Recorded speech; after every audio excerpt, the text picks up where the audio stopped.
네, 안녕하세요. 유학박사 김연호입니다. 네, 오늘은 불로장생의 꿈 장기재생의 기술과 현주소 두 번째 시간입니다. 우리 저번 시간 같은 경우에는 우리가 장기재생에서 우리 장기 이식에서부터 줄기세포 그리고 탈세포, 제세포까지 한번 우리가 배워봤었어요. 근데 오늘은 바로 이런 문제점들을 또 해결하기 위해서 바로 3D 바이오 프린터로 인해 바이오 프린터로 장기 재생을 하는 그런 기술에 대해서 설명드리도록 하겠습니다.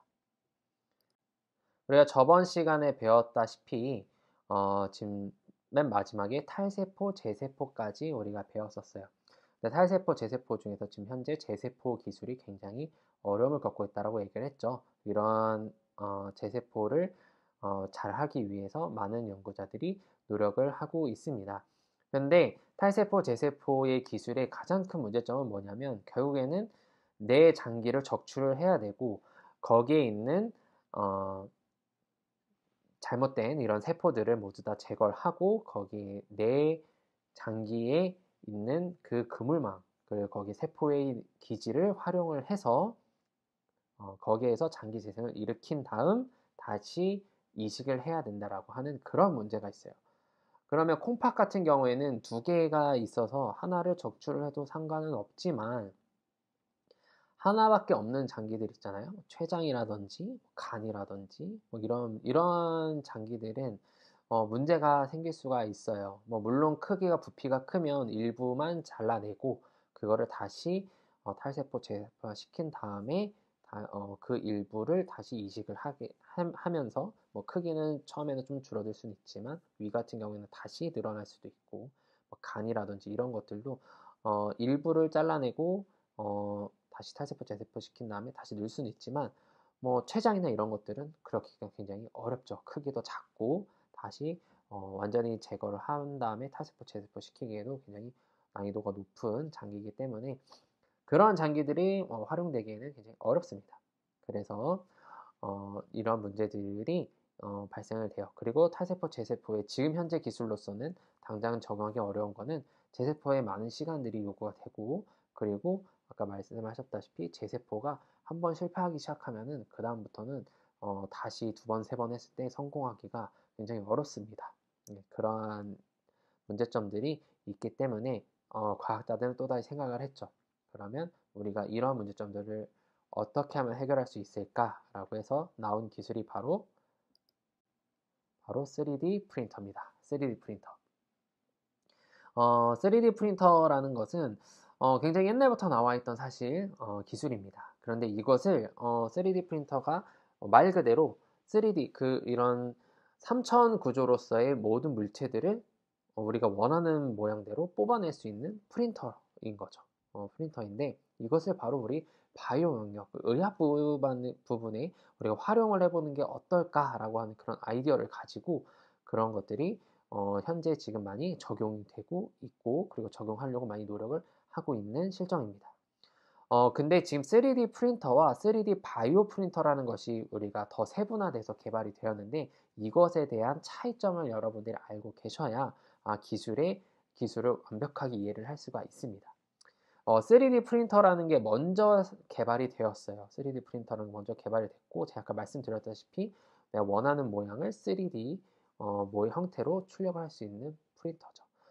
이것은 바로 열을 사용해서 보통 프린트를 많이 합니다. 그래서 소재 자체가 굉장히 녹는 점이 높아요. 녹는 점이 굉장히 높아서 우리가 살고 있는 이런 상온 형태에서는 거의 다 고체로 되어 있다가 높은 온도 막 200도라든지 뭐 180도, 250도 뭐 이런 식으로 높이게 되면은 녹아서 액체 상태로 내려왔다가 뽑는 그 순간 상온에 노출이 되는 그 순간 바로 고체로 굳어져 버리는 그러한 소재들을 많이 쓰고 있어요. 필라멘트 소재들을 많이 쓰고 있습니다. 그래서 이것은 지금 현재 생체 적합성이 많이 떨어지고요. 그 다음에 기능성 물질들이 출력하는 굉장히 불안정합니다. 왜냐하면 그러니까 기능성 물질이라고 했을 때 제가 말하는 기능성 물질은 바이오, 우리가 현재 생체에서의 기능성을 낼 수 있는 물질을 얘기하는 겁니다. 생체에서 기능성을 낼 수 있는 물질 자체가 이제 녹는 점이 굉장히 낮기 때문에 여기서 사용하는 온도들을 세팅을 하게 되면 다 파괴가 됩니다. 그래서 그 기능성들이 거의 다 소실되는 경우가 굉장히 많죠. 그리고 생분해성 소재들도 굉장히 사용이 제한됩니다. 왜냐하면 생분해성 소재들이 대부분 녹는 점이 굉장히 낮습니다. 그래서 현재 3D 프린터 같은 경우에는 우리 치과에서 현재 지금 많이 사용되고 있습니다. 치기공이나 이런 것들에 대해서 여러분들이 여기 충치 치료한 다음에 여기 레진을 떼울 때 그 레진 소재들을 3D 프린터로 실제로 많이들 출력을 하고 그것을 이식을 하는 것이 굉장히 많죠. 그뿐만 아니라 뭐 요즘 뭐 최근 같은 경우에는 이런 정형외과 이런 뼈 같은 거 인공뼈도 제작하는데도 우리 3D 프린터도 많이 지금 활용이 되고 있습니다. 그런데 이것을 더 우리 장기라든지 이런 세포를 다룰 수 있는 곳에서 활용을 하려고 하면은 우리가 어떻게 해야 할까라고 해서 개발된 게 바로 3D 바이오 프린터입니다. 3D 바이오 프린터. 3D 바이오 프린터인데 이 3D 바이오 프린터는 열을 사용하지 않습니다. 열을 사용하지 않고 압력이라든지 이런 뭐 공압이라든지 모터를 움직이면서 그런 압력을 이용해서 출력을 하는 것이 기본적인 메커니즘입니다. 압력을 사용하기 때문에 생체 적합성이 굉장히 높고 그리고 기능성 물질이라든지 다양한 생분해성 소재들을 출력하는데 안정적입니다. 그래서 우리가 이런 제가 저번 시간에 말씀드렸다시피 이런 세포의 기질, 이런 그물망 같은 경우에는 대부분 뭐 콜라겐이라든지 이런 것들이 많다고 했었죠. 콜라겐, 뭐 이런 젤라틴 이렇게 그 세포와 쉽게 응용될 수 있는 이런 물질들을 쉽게 출력할 수 있는 이런 것이 바로 3D 바이오 프린터라는 게 바로 생겼습니다. 이러한 3D 바이오 프린터 제가 아까 설명드렸다시피 3D 프린팅은 현재 의료에서는 아까 말했던 치기공이나 이런 정형외과에서 많이 사용되고 있고 그리고 3D 바이오 프린터 같은 경우에 이런 장기 재생에 지금 많이 활용이 되고 활용을 하려고 노력을 하고 있습니다. 그렇게 했을 때 제가 저번 시간에도 설명을 드렸다시피 지금 줄기세포 처음에만 관심을 가졌을 때는 줄기세포는 제가 2D 컬처로밖에 지금 키울 수가 없다고 했었잖아요. 2차원 형태로밖에 키울 수가 없었는데 3D 바이오 프린터를 활용을 하게 되면은 우리가 원하는 이런 장기의 모양이라든지 이런 것들을 3D 형태로 우리가 출력해낼 수 있기 때문에 거기에다가 줄기세포라든지 아니면 뭐 프라이머리 셀 1차 세포라든지 이런 것들을 주입을 하게 되면은 그 모양 그대로 그 그물망에서 세포들이 자라면서 우리가 원하는 3차원 입체의 장기까지 키울 수 있다라는 그런 기술입니다. 그러니까 실제로 3D 바이오 프린터로 이렇게 장기를 키우고 있는 연구들이 많이 진행되고 있고 실제로 성공한 사례들도 굉장히 많습니다. 실제로 3D 프린터를 어떻게 출력을 하냐라고 하는 그런 과정이 있는데 그 과정 같은 경우에는 어떻게 되냐면 처음에는 우리가 원하는 이런 장기의 이렇게 사진들을 찍습니다. 사진들을 찍고 이런 것들을 우리가 뭐 3D 이미징이라든지 이런 것들 여기에서 이제 4차 산업혁명 시대의 가장 큰 기술인 AI 기술들이 많이 들어갑니다. 그래서 AI가 계산을 해서 자동적으로 그 3D 이미징을 계산을 해서 이런 것들이 바로 CAD라고 하는 그런 프로그램이 있거든요. 거기에서 3D 모델을 만들어줍니다. 그럼 3D 모델을 만들어주고 우리가 뭐 수정할 거 있으면 수동적으로 수정을 하고 수정하지 않고 그대로 출력하겠다고 하면은 보통 그렇게 해서 출력 파일로 만든 다음에 3D 프린터로 그 데이터들을 전송을 하게 되면 3D 프린터가 그 X, Y, Z의 값을 인식을 해서 그 3차원 모양으로 출력을 하게 됩니다. 네, 이렇게 출력을 하면 우리가 원하는 이러한 그 장기들을 출력할 수가 있죠. 이거는 제가 논문에서 사진을 가지고 왔는데 실제로 이 사람이 3D 바이오 프린터로 출력을 한 이 심장의 모습입니다. 실제로 출력한 심장 모습이에요. 이렇게 출력이 가능합니다. 그런데 이 3D 바이오 프린터에서는 정말 가장 중요한 게 뭐냐면 사실 이 바이오 잉크가 가장 중요해요. 여기서 출력하려고 하는 이 소재, 이 잉크가 가장 중요한 기술로 지금 보고 있습니다. 이 잉크에 대해서 조금 더 좀 디테일하게 설명을 드릴게요. 이 잉크가 왜 중요하냐면 이 잉크가 여러 가지 조건들을 충족을 시켜줘야 우리가 원하는 그 장기까지 세포가 자랄 수가 있습니다. 그 잉크는 일단 첫 번째로는 생체 적합성이 뛰어나야 돼요.